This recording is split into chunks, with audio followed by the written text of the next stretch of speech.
Well, to get a closer look at the election, we're joined now by Richard Penny. He is a Donald Trump supporter and the regional field director for Students for Trump in Minnesota. We've reached him in Minneapolis. So good morning.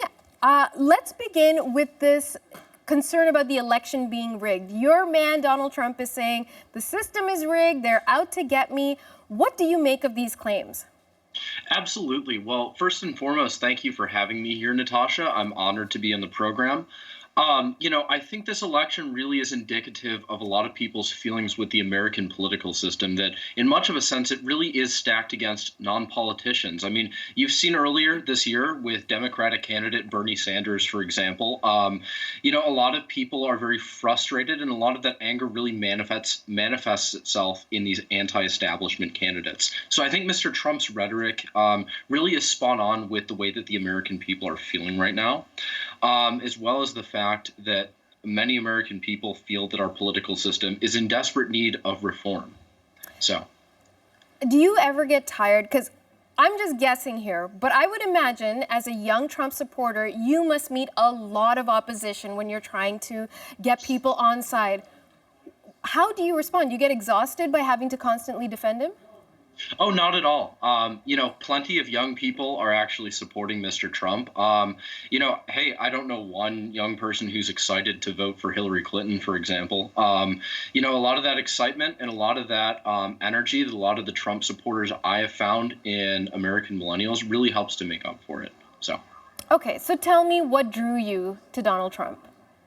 A lot of his positions with regards to making smarter trade deals with our neighbors, as well as, really focusing in on national security and securing the border, as well as, some of the attempts he's made to sort of reform the GOP, make the GOP more inclusive, more inviting, and really not only to grow the party by bringing thousands of new voters, as indicated by the numerous Democrats who voted for him in primaries in Massachusetts and other states, but as well as to really carry that message that, we can still make America great, and it really isn't, as bad as things seem right now. So, Richard, you said he wants to make the GOP more inclusive, more inviting. But let me put this to you, because over the last year, we've seen Donald Trump make some comments that have caused offense to a lot of people, whether it's the assumption that Mexican migrants coming across the border are rapists and murderers, or whether there is a disproportionately high number of Muslims that are carrying out terrorist attacks, or it's his sense of impunity with women with which he can grab them and grope them. This does not sound like an inclusive, open-minded candidate to a lot of people. Absolutely.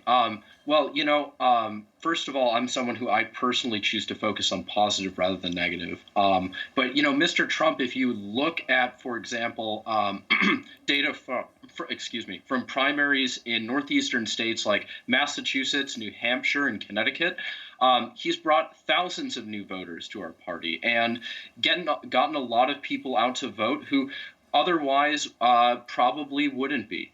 As far as making the party more inclusive, Mr. Trump has brought voices to a number of different groups within the party, like sort of that anti-establishment wing, as well as, making the party more inclusive for LGBT individuals. So I'd say actually to the contrary, Mr. Trump is doing a great job to not only grow our party, but to expand sort of our message and, and to grow it. So I get it. You want to focus on the positive, and that's admirable. But Richard, come on. When you saw that Access Hollywood video, you must have cringed. You must have felt, oh boy, this is not good.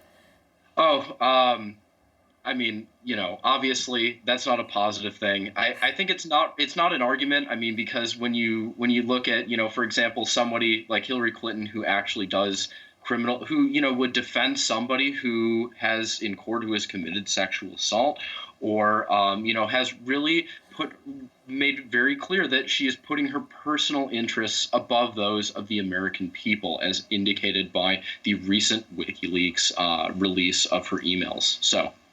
Okay.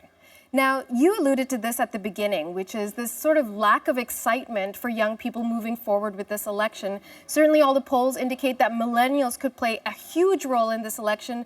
but they don't seem particularly motivated. So why do you think that is? I think that, like I had kind of talked about, there's a lot of anger. There's a lot of very strong feelings in America right now with regards to our political system and the fact that it isn't exactly fair to non-politicians.